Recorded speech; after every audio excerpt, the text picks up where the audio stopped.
But we begin the program with Japan battling the world's worst nuclear accident since Chernobyl in 1986. In the most dramatic development today, military helicopters are waterbombing the reactors to cool them down.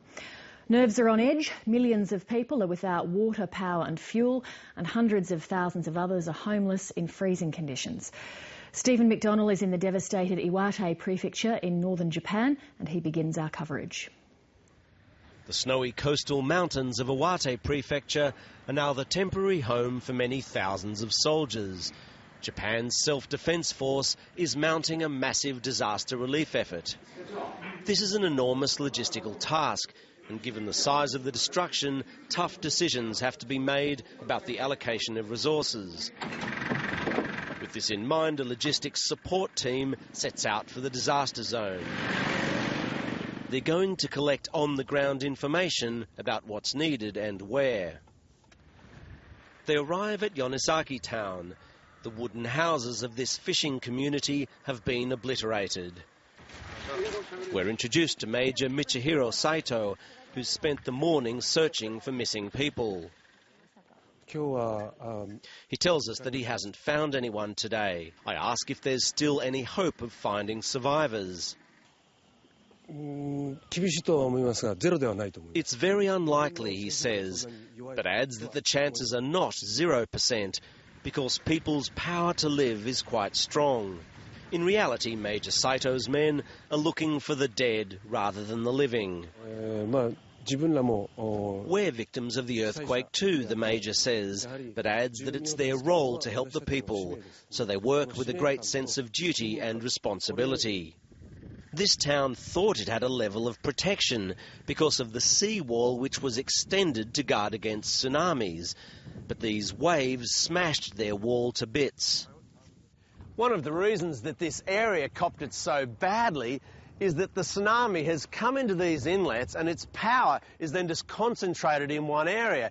Then these massive waves head in this direction and are channeled up the valley and just take out everything in their path.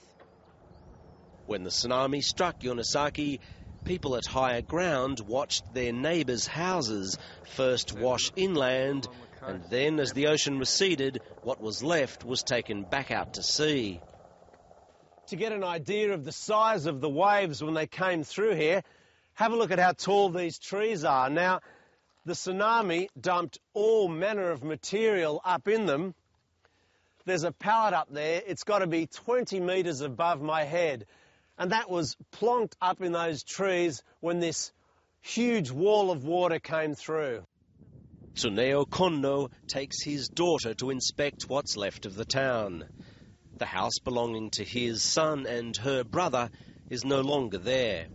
They used to come here for family gatherings. He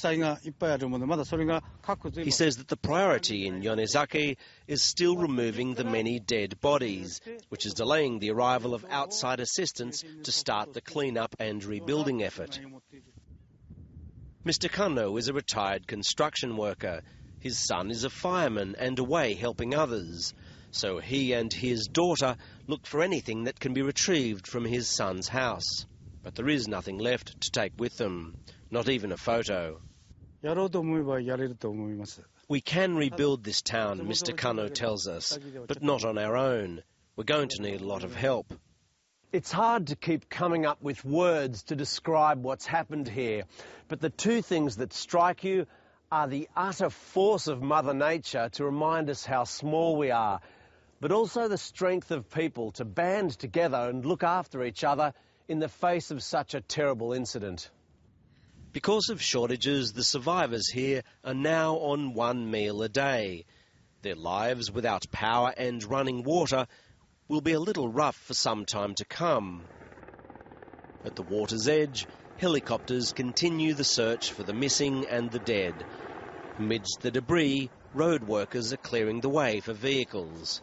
For the moment, this sad town and its people have well and truly had the wind knocked out of them. Stephen McDonnell reporting.